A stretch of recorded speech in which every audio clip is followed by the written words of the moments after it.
How to use the split screen in CapCut. Hello everyone, this is Max. Welcome back to another tutorial video. So let's start without wasting any time. Also make sure to watch this video till the end.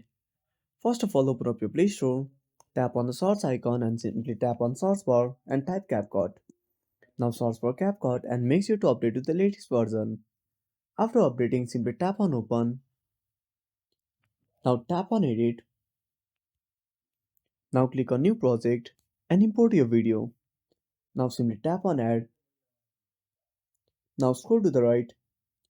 Now tap on aspect ratio. Now choose 16 into 9.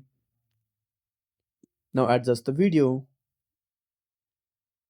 Now tap on OK. Now simply tap on overlay. Now click on add overlay. Now select other photo or video. Now click on add. Now adjust the size. And that's it. Thanks for watching. Make sure to subscribe our channel and hit the bell icon.